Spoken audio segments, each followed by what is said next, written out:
बड़ा स्वाभाविक सा प्रश्न है, क्योंकि व्यवहारिक सत्य और पारमार्थिक सत्य, इनके बीच में बैलेंस कैसे बैठे। ईगो जो है वो व्यवहारिक सत्य को मैनेज करने में एक्सपर्ट है, ऐसा उसका दावा है ईगो का। और एक विजडम है जो कि पारमार्थिक सत्य को जीती है। तो पारमार्थिक सत्य को जीना है और व्यवहारिक सत्य को भी जीना है। इन दोनों के बीच में बैलेंस कैसे बनाएं। अब हम जो है पारमार्थिक सत्यों को जी रहे हैं और उसमें होता यह है कि हम किसी के साथ बहुत अच्छा कर रहे हैं, सब कुछ कर रहे हैं। अब क्या गारंटी है इसकी कि वह जो इसका नतीजा हमें पॉजिटिव ही देगा, वह नेगेटिव भी तो दे सकता है। तो इस मसले को कैसा सुलझाएं। और आज के परिवेश में यह बड़ी समस्या है, क्योंकि व्यवहारिक सत्य के झटके इतने बड़े हैं कि वो हिला देते हैं। लोग जो है आपसे धोखा कर जाते हैं, आपकी संपत्ति लेन देन को हड़प कर जाते हैं। अब यहीं इतने लोग बैठे हैं, ज़्यादातर लोगों के अनुभव ऐसे हैं जिनके हम सुनते हैं कि हमारी जीवन की संपत्ति का बड़ा हिस्सा कोई नियर एंड डियर ले गया, लौटा नहीं रहा है। किसी का कहना है हमारी प्रॉपर्टी ले ली और दिया कुछ भी नहीं उन्होंने। तो इस प्रकार के बड़े झटके भी होते हैं। तो अब इसमें कैसा किया जाए। हम अपने ईगो को यदि हटा लें, अपनी विजडम से जिएं, तब तो बहुत मुश्किल काम है। सरवाइव करना मुश्किल है। स्ट्रगल ऑफ सर्वाइविंग बहुत तेज़ी से बढ़ रहा है। अभी सरवाइव करने के लिए स्ट्रगल ज़्यादा हो गया है। पहले आसानी से सरवाइव कर जाते थे, अब ज़्यादा कठिनाइयाँ हो रही हैं सरवाइव करने में, है ना। तो struggle of survival, struggle for survival, ये जो हमेशा से रहा है। और स्ट्रगल अलग अलग किस्म के रहे हैं। हर एरा के, हर युग के, हर समय के अपने स्ट्रगल अलग अलग रहे हैं। पाषाण युगीन मनुष्य रहा है तो उसके स्ट्रगल अलग रहे कि वह सोचता था कि मेरे पास अच्छे पत्थर हों, जो धारदार हों, अच्छे हों, और उन पत्थरों को फेंक करके मैं जख्मी कर सकूं किसी हिरण को और किसी जानवर को, और मेरा शिकार मिल जाए, मेरा भोजन मिल जाए, है ना। तो अच्छे पत्थरों की तलाश में रहता था, उसको नोक बनाता था उसकी, उस नोक बना करके वह जो उस पत्थर के सहारे लड़ता था। और थोड़ा आगे सभ्यता बढ़ी तो वह यह देखने लगा कि कोई अच्छा सा डंडा हो, पर डंडे में जो है किसी प्रकार से आगे और सभ्यता बढ़ी तो लोहा जुड़ गया, फिर लोहे में धार और आकार आया तो एक भाला जैसा बन गया। उससे बहुत कुछ आसान हो गया। लेकिन उसके साथ साथ जैसे जैसे ये सभ्यता विकसित होती चलती, संसाधन बढ़ते चलते हैं, तो स्ट्रगल किसी और लेवल पे चले जाते हैं, है ना। उस समय एक्चुअल जो संपत्तियां हैं उन्हें संभालना और बचाना था। अब वर्चुअल संपत्तियों को बचाना पड़ता है। अब वर्चुअल संपत्तियां हैं तो लूट भी वर्चुअल होती है ना। एक वर्चुअल तौर तरीके होते हैं, और वर्चुअल तौर तरीकों को पकड़ना पहचानना ज़्यादा मुश्किल काम होता है। एक्चुअल संपत्ति में तो दिख रहा है कि सामने वाला आ रहा है, युद्ध के मूड में है, उसे युद्ध करना है, युद्ध करके अपनी संपत्तियों को बचाना है। अब तो ये है कि वह जो है आएगा दोस्त बन करके और आपकी संपत्तियों को लेके चला जाएगा, है कि नहीं। सब कुछ वर्चुअल हो गया है ना। बड़े प्रेम प्यार से आएगा, कुछ करेगा, और वो जो है बहला फुसला के आपकी संपत्तियों को अपने नाम ले जाएगा।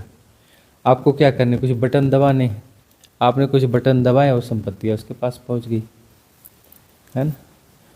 और कुछ ऐसा भी चलता है कि आपके बटन दबाए वगैरह भी संपत्तियाँ इधर की उधर चली जाती हैं। उसको क्या बोलते हैं, साइबर क्राइम, है ना। एक चीज़ वह भी स्ट्रेस और भय को बढ़ाती है, और एक ऐसा है कि वो आपको फुसला करके आपसे बटन दबवा दे और वो फंड अपने पास कर ले। इधर वर्चुअल आजकल कुछ ज़्यादा प्रॉब्लम हो गया है। अब ऐसा लगता है कि जो वर्चुअल तौर तरीकों से हमारी असुरक्षा बढ़ रही है संपत्तियों से संबंधित, तो इसे बचाने के लिए ईगो बहुत ज़रूरी है। बगैर ईगो के आप इसे बचा नहीं सकते हैं। और विजडम के सहारे तो हम पारमार्थिक सत्यों में तो ठीक है, लेकिन व्यवहारिक सत्यों में हम गड़बड़ा जाएंगे। तो ईगो भी होना चाहिए। इस प्रकार की बातें इस मन में उठती रहती हैं, द्वंद्व मन में चलता रहता है। कि बैलेंस का मतलब यह है कि ईगो भी बना रहना चाहिए। एक बात तो यह है कि व्यर्थ कुछ भी नहीं होता है। इस सृष्टि में व्यर्थ जैसी कोई चीज़ होती नहीं है। हर चीज़ का कोई ना कोई उपयोग होता है। भय है तो उसका उपयोग है। यदि भय न हो तो फिर जो है कोई बच्चा आग में जाकर के जल भी जाएगा, गिर भी जाएगा। एक बार आग में जल गया है तो दूसरी बार फिर वापस उसी आग में गिर सकता है, क्योंकि भय नहीं है ना। अब भय पैदा होता है कि एक बार इसे चोट हो गई, मतलब इससे भय पैदा हो गया। तो यह जो है यह तो विजडम की निशानी है ना। एक गड्ढे में दोबारा ना गिरना, ये क्या है? विजडम है ना। अब आप जो है, कोई बच्चा जो है एक बार आग से जल गया, दोबारा फिर वो आग के पास जाने से पहले डरता बोलता है ताता ताता, नहीं जाना, है ना। तो ऐसा बोल के क्या बता रहा है कि मेरी विजडम जागी है, इसके पास नहीं जाना, इसके पास जाने से हानि होती है। यह विजडम है ना, ये विजडम ही तो है, और उसमें भय का प्रयोग है। तो विजडम में सब कुछ समाहित है। पहली बात तो समझना पड़ेगा। एक तो ईगो को जीना है। ईगो के सेंटर में आप स्टेबल हैं और सब उसके सहारे ही आपका तय हो रहा है। आपका सारा कुछ जो तय हो रहा है ईगो के आधार पे तय हो रहा है। ईगो बीच में है, सेंटर में है, उसके आधार पे सब कुछ तय हो रहा है। एक जो है आप विजडम के सेंटर में और उसके आधार पे सब तय हो रहा है। तो विजडम के पास सारे टूल्स हैं।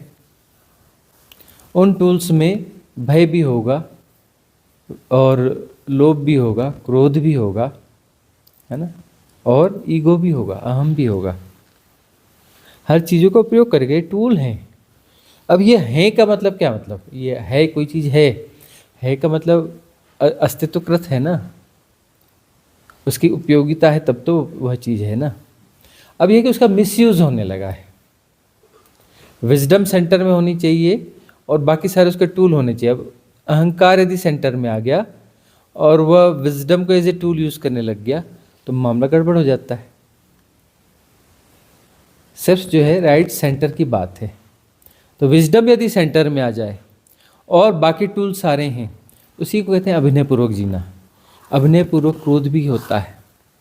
अभिनयपूर्वक जो है अपने ईगो को भी दिखाया जाता है कई जगह पर, लेकिन दिखाया जाता है, उसे एज ए टूल यूज़ किया जाता है। वह वास्तविकता नहीं होती, वह केंद्र में नहीं है ना। वह एक उपयोगिता की तरह है।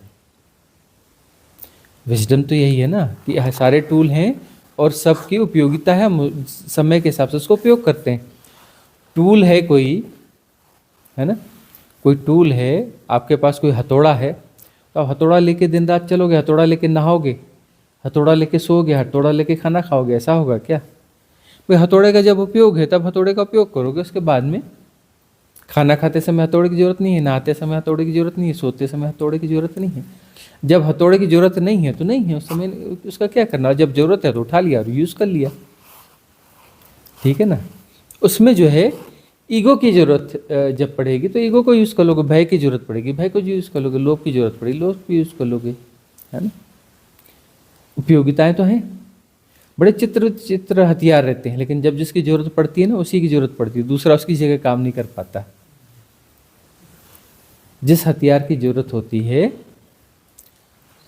उस समय वही हथियार ही चाहिए, दूसरा हथियार जो उस जगह पर आएगा तो वह एफिशिएंसी उसकी नहीं होगी, वह उपयोगिता उसकी नहीं हो सकती जैसी कि उस निर्धारित हथियार की है, उस टूल की है। तो जो है हर चीज़ टूल है, हर चीज़ टूल है। सृष्टि में जितने विकार हैं वो विकार भी टूल ही हैं। विजडम ऐसा है कि उसका सही उपयोग करने पर वह विकार नहीं रह जाता,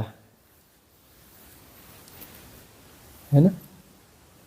दान और लोभ एक ही चीज़ है, पता है, दो अलग अलग चीज़ें नहीं है। दान और लोभ जो है एक ही चीज़ है। उसके इस छोर को पकड़ो तो दान मिलेगा, उस छोर को पकड़ो तो लोभ मिलेगा, एक ही चीज़ है।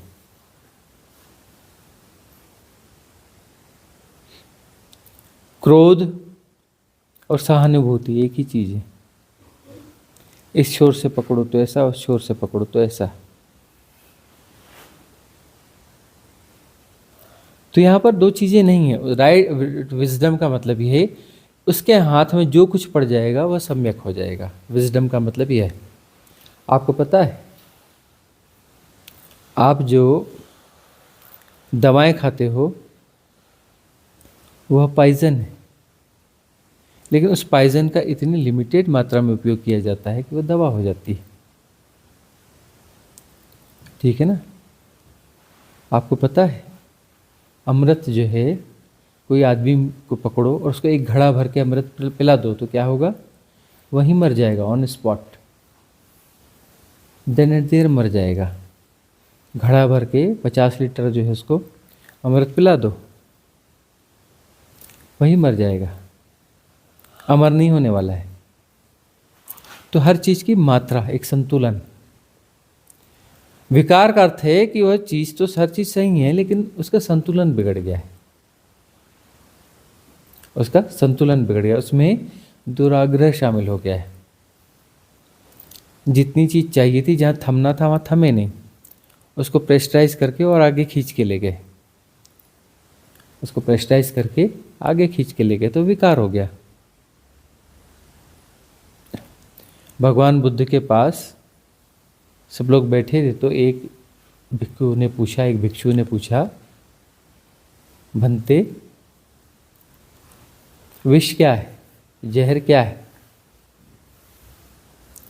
अब ये प्रश्न कोई पूछने जैसा है, किसी भगवत पुरुष से पूछने जैसा है, लेकिन भगवत पुरुष उसका भी उत्तर दे देते हैं, है ना। ये तो किसी वैद्य से पूछना था, किसी साइंटिस्ट से पूछना था, लेकिन पूछा किससे, किसी भगवत पुरुष से, बुद्ध पुरुष से पूछा।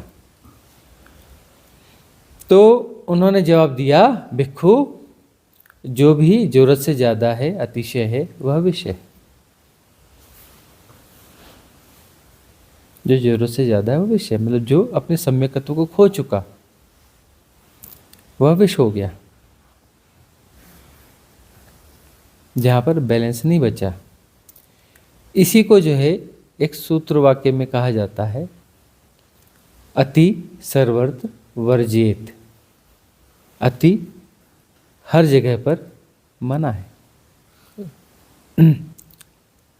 प्रतिबंधित है, उसको रोका जाता है, अति मत करो, क्योंकि अति का अंत हो जाता है, अति का अंत हो जाता है। तो यह विजडम होनी चाहिए कि जो जरूरत से ज़्यादा है वह विष होने लगेगा।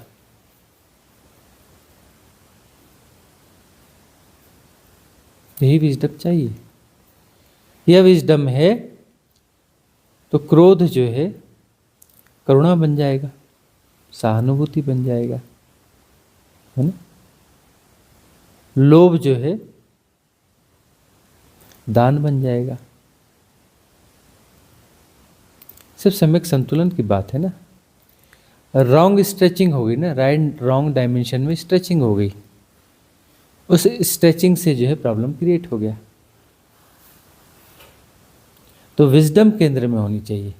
विजडम में तुम प्रतिसंवेदन से जीते हो, प्रतिसंवेदन हमेशा सम्यकत्व के प्रति है।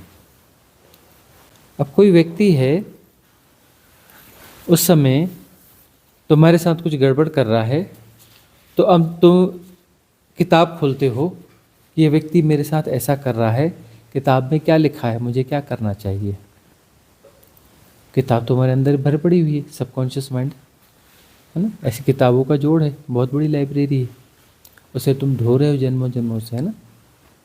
उल्टी सीधी कचरा कूड़ा तरह तरह की किताबें भरी पड़ी हैं वहाँ पर, करोड़ों किताबें, है ना। तुम्हारे मस्तिष्क में जो है 4 अरब कोशिकाएं हैं, 400 करोड़, और हर सेल्स में जो है हजारों जीबी डाटा जो है वह स्टोर किया जा सकता है, उतनी इन्फॉर्मेशंस उसमें डाली जा सकती है। मतलब इस दुनिया में जितनी भी बुक्स हैं, जितना भी लिटरेचर है, जो कुछ भी है, वो एक व्यक्ति के दिमाग में आराम से स्टोर किया जा सकता है, बड़े आराम से किया जा सकता है। वो क्या, नालंदा का ही पुस्तकालय जलाया था ना, और बरसों तक जलता रहा। कब तक जलता रहा? बरसों तक जलता रहा, इतना बड़ा पुस्तकालय था। ऐसे जो है हजारों लाखों पुस्तकालय तुम्हारे दिमाग में आराम से स्टोर किए जा सकते हैं, ठीक है ना। इतना कुछ तुम्हारे भीतर मेमोरी है। अब तुम जो है किताब खोलोगे अपनी भीतर की, उसमें ढूंढोगे कि ये परिस्थिति आई है, कौन सी किताब खोलूं और कौन सी किताब के हिसाब से मैं डिसीजन दूं। और तुम्हारी किताबें पूरी गड़बड़ सड़बड़ किताबें, जन्म जन्म में तुमने भोगा, जो जिया, जो ये किया, तुम्हारे जो अनुभव हैं, धारणाएं हैं, दुराग्रह हैं, इन्फ्लुएंस स्ट्रीम न जाने कितनी घुसी हुई हैं, विरोधाभासी, वो सारी किताबें हैं, और तुम अंदर धुंध में पड़े रहते हो। कुछ घटता है तो तुम निर्णय नहीं ले पाते, देखते नहीं हो, यह करूं कि यह करूं। तुम्हारे अंदर दोनों किताबें हैं, तुम्हारे अंदर की एक किताब बोलती है ऐसा कर लो, दूसरी किताब बोलती है ऐसा कर लो, तीसरी किताब बोलती नहीं, दोनों मत करो, ठहर जाओ, कुछ और कर देखते हैं, है ना। ऐसी ढेर सारी तुम्हारी किताबें हैं, और तुम उन्हें उलझ पुलझ के मर जाते हो। उलझ पुलझ मर जाना है, कबीरदास जी क्या कहते हैं? उलझ पुलझ मर जाना है।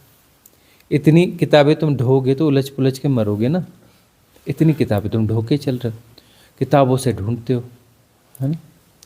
ईगो क्या करेगा? किताबें खोलेगा, उलझ पुलझ करेगा,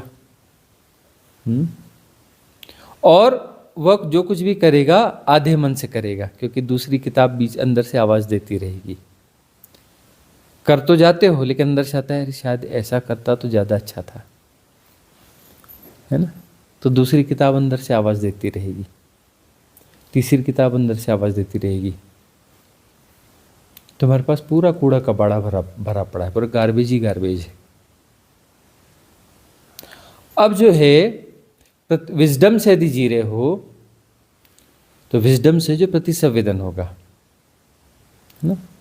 प्रतिसंवेदन में जैसे का तैसा देखा जाएगा, और तब भीतर से अचानक कोई निर्णय आएगा, ऐसा होना चाहिए, और निर्णय आते ही इम्प्लीमेंट हो जाएगा। क्यों इम्प्लीमेंट हो जाएगा? द्वंद्व तो बचा ही नहीं, वहाँ नई किताब खोली जा रही, ना वो किताब खोली जा रही है, तो उसको अप्लाई करने के लिए द्वंद्व में उलझना नहीं है। इधर निर्णय आएगा, इधर इम्प्लीमेंट हो जाएगा, इधर निर्णय आएगा, इधर इम्प्लीमेंट हो जाएगा। गुणा भाग बचा ही नहीं वहाँ पर, गुणा भाग वाला कोई रोल ही नहीं है। और प्रतिसंवेदन से जो घटेगा उसके प्रति तुम्हारी स्वीकारता भी होगी, लाभ हानि जो होगा सो ठीक है,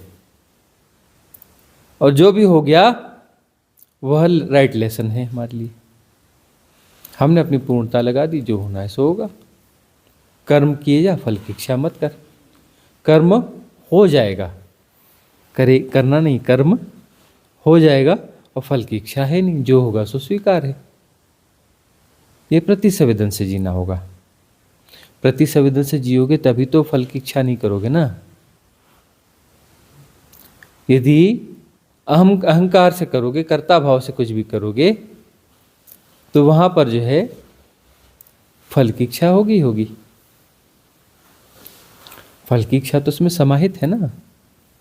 कर्ता भाव से कर रहे हो कि मुझे यह पाना है इसलिए मैं कर रहा हूँ, मुझे ऐसा करना है इसलिए ये मैनेज करना है, ये मैनिपुलेट करना है, यह चेंज करना है ना।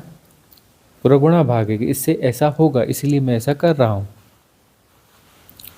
ये कर्ता और कर्म की थ्योरी। अब जो है वहां तो फल की इच्छा समाहित होगी, फल की इच्छा से ही काम किया जा रहा है। सारी महत्वाकांक्षाएं जो हैं वो फल की इच्छा से कर्म के लिए अभिप्रेरण है, और यह समस्या है, यही समस्या है। एम्बिशंस जो है महारोग है, और एम्बिशंस तुम्हारी सभ्यता तुम्हें सिखाती है, और एम्बिशंस की ट्रेनिंग्स जो हैं तुम्हारे सबकॉन्शियस माइंड में भरी पड़ी हुई गार्बेज है, और वह तुम्हें ऑपरेट करते हैं। एम्बिशंस जो हैं वो तुम्हें ऑपरेट करते हैं, उससे जुड़ी जो भी इन्फ्लुएंस स्ट्रीम्स हैं तुम्हारे भीतर भरी पड़ी हैं, वो तुम्हें ऑपरेट करते हैं, तुम्हें सहज नहीं होने देते, तुम्हें स्ट्रेच करके रखा हुआ है। तुम देखते नहीं, तुम स्ट्रेच माइंड को जी रहे हो, है ना, दिखता ही है, स्ट्रेच किया हुआ माइंड है, सहज होता ही नहीं, बेचैन है, खिंचा खिंचा है। तुम्हारा माइंड स्ट्रेच किया हुआ है इन्फ्लुएंस स्ट्रीम ने, तुम्हें सहज होने ही नहीं दिया जाता। असहज का मतलब है तुम्हारे माइंड को स्ट्रेच किया गया है, ऐसा करना है, ऐसा होना चाहिए, तरह तरह के एम्बिशंस हैं। विजडम से जी रहे हो तो गुणा भाग है नहीं, गुणा भाग है नहीं मतलब जब समस्या आएगी तो आएगी, तब की तब देखी जाएगी। तो मन ही मन में क्यों गुणा भाग लगाओ कि ऐसा हो जाएगा तो वैसा हो जाएगा, वैसा हो जाएगा तो वैसा हो जाएगा, कि ऐसा हो जाएगा तो ऐसा कर लूँगा, वैसा हो जाएगा तो वैसा कर लूँगा, ऐसा उचित है कि वैसा उचित है, क्या करूँगा क्या नहीं करूँगा। कितने गुणा भाग हैं, और विजडम है तो गुणा भाग है ही नहीं। तब जैसी परिस्थिति आएगी, जब आएगी तब आएगी, तब का तब देखा जाएगा, तब का तब देखा जाएगा, जो होगा सो होगा, और समय अपने आप हो जाएगा, प्रतिसंवेदन से घट जाएगा, और प्रतिसंवेदन से जो घटेगा वहां कोई गुणा भाग होगा नहीं,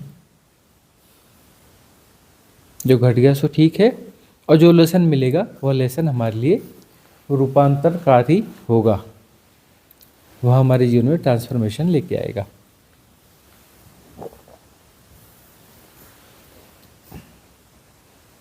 वहाँ लाभ क्या है? राइट लिसनिंग और उससे होने वाला ट्रांसफॉर्मेशन, रूपांतरण। सांसारिक लाभ हानि का गुणा भाग वहां पे नहीं होगा। ठीक है, सांसारिक लाभ हानि भी तो चलती रहेगी, देखी समझी जाएगी, लेकिन एम्फेसिस होगा लेसन पे, किसमें लेसन क्या छुपा है हमारे लिए। राइट लिसनिंग क्या है, क्या अस्तित्व हमें सिखाना चाहता है, और यदि हम वो सीखते हैं तो कॉस्मिक रिदम के खिलाफ जो हमारा स्टेप है वह स्टेप जो है राइट स्टेप में कन्वर्ट हो जाएगा, हम कॉस्मिक रिदम के साथ अलाइन हो जाएंगे। हर लेसन हमें कॉस्मिक रिदम के साथ अलाइन करने की कोशिश है, हर लेसन, और वो लेसन हम लेते चलते हैं, कॉस्मिक रिदम के साथ अलाइन होते चलते हैं। जिस दिन हम कॉस्मिक रिदम के साथ पूरी तरह से अलाइन हो गए तो अब लाभ ही लाभ है। हो सकता है दुनिया में आप असफल हो गए हों, हो सकता है दुनिया में बड़े धोखे खाए हों, क्या लेन देना उससे। जो धोखे खाकर नुकसान किया वो भी यहीं रह जाएगा, जो धोखे देकर लाभ प्राप्त किया वो भी यहीं रह जाएगा,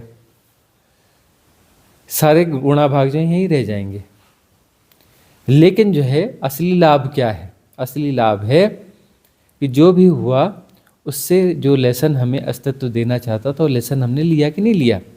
वह लेसन यदि हमने ले लिया तो हो गया, हम लाभ में आ गए। हो सकता है सांसारिक हानि हो जाए, लेकिन जो वास्तविक लाभ है वो लाभ हो गया। वास्तविक लाभ एक ही है कि कॉस्मिक रिदम के साथ जो अलाइनमेंट टूट गया है वो अलाइनमेंट वापस बन जाए। एक ही तो लाभ है ना, दूसरा कोई लाभ है ही नहीं। यही असली लाभ है, यही सच्चा सौदा है, यही करने जैसा है कि कॉस्मिक रिदम के हम अनुरूप हो जाएं।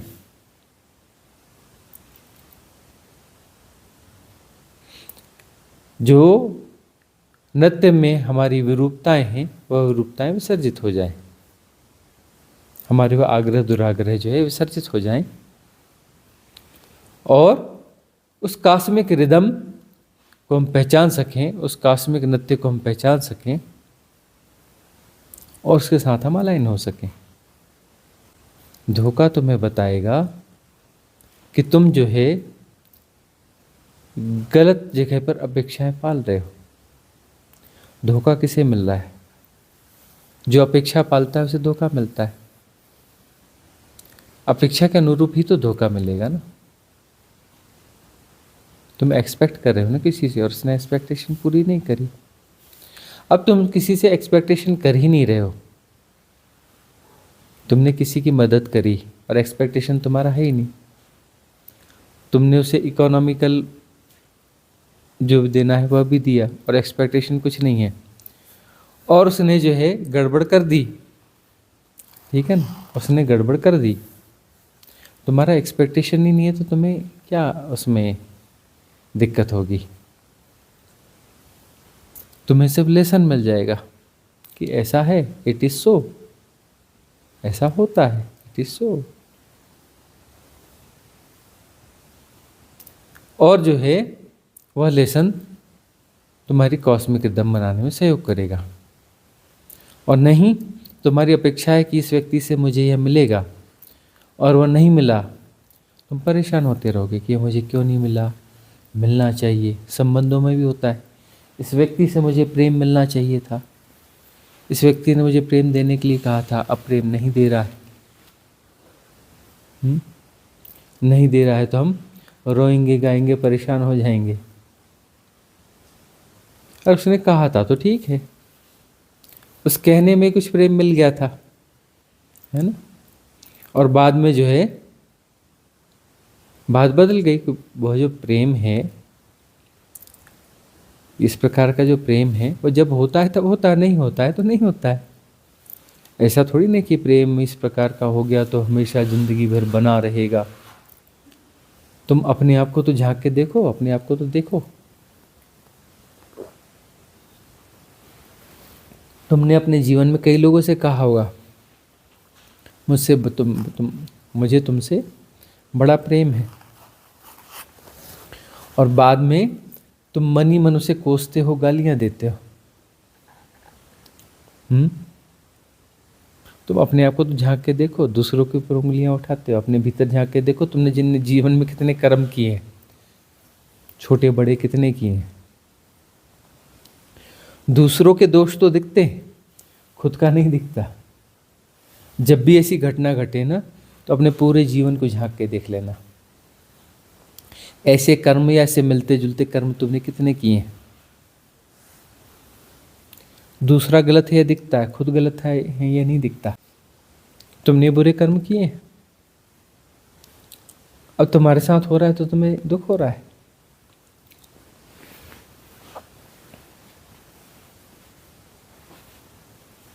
यही तो विजडम है ना।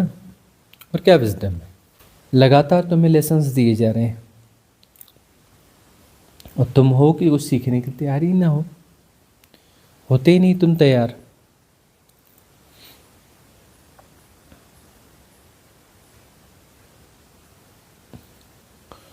दूसरों के दोष देखना छोड़ दो। संसार ऐसा है, ऐसा ही रहेगा। ऐसा एक अर्थ, वो एक टीचर है। ये पूरा संसार, ये सृष्टि एक टीचर है। उसमें तुम्हें जो गलत भी दिख रहा है वो एक्चुअली गलत नहीं है, तुम्हारे लिए टीचिंग है। वह तुम्हारे पास दृष्टि चाहिए, सम्यक दृष्टि चाहिए कि तुम देख सको।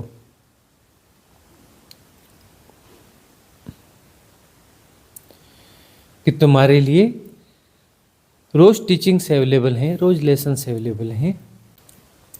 क्या तुम उन लेसन्स को ग्रहण कर पा रहे हो, समझ पा रहे हो?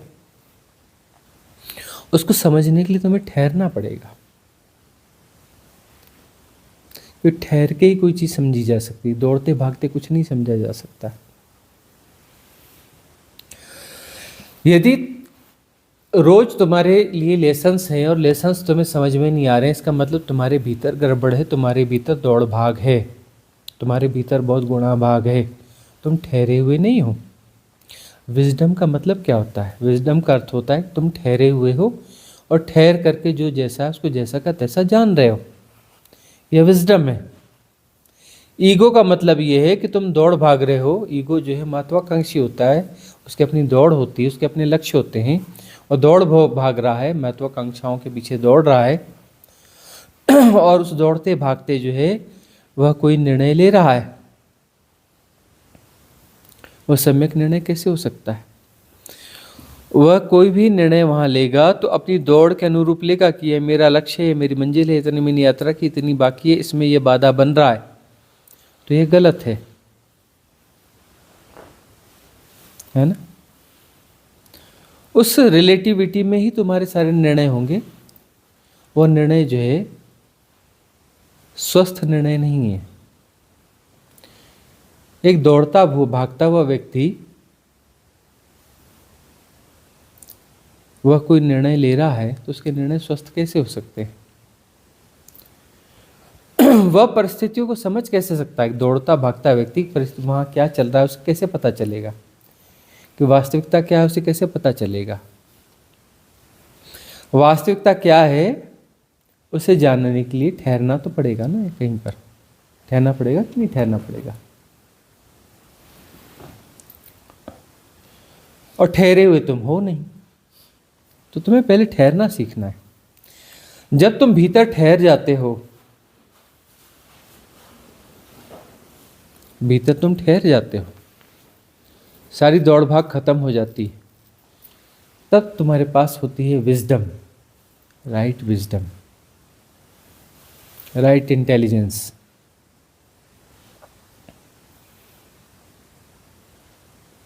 और उसके माध्यम से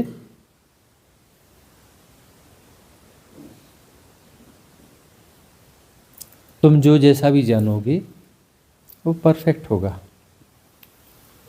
क्यों? क्योंकि तुम जैसा का तैसा जान रहे हो और वहाँ पर तुम्हें निर्णय लेने की जरूरत नहीं है। सब हो रहा है, सब जाना जा रहा है, स्वभावतः जाना जा रहा है, और वहाँ पर तुम्हें निर्णय लेने की जरूरत नहीं है। सब हो रहा है के तहत तुमसे भी हो जाएगा जो होना है, उस परिस्थिति के अनुरूप जो होना है वो तुमसे हो जाएगा, घट जाएगा। और इसे कहते हैं प्रतिसंवेदन। प्रतिसंवेदन के माध्यम से घटेगा, और जो भी घटेगा वह जो है सुफलदायी होगा, सुफल लेकर आएगा।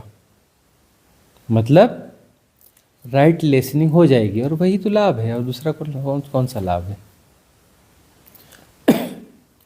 और प्रतिसंवेदन तुम्हें वह सिखा जाएगा जो तुम्हें सीखना चाहिए, और तुम उस समय सीखोगे क्योंकि तुम ठहरे हुए हो। ठहरे हुए व्यक्ति की क्षमता है कि वह लर्न कर सकता है। दौड़ता भागता व्यक्ति कभी भी लर्न नहीं कर सकता, ठहरना पड़ता है। ठहरा हुआ व्यक्ति ही सीख सकता है, वही लर्न कर सकता है।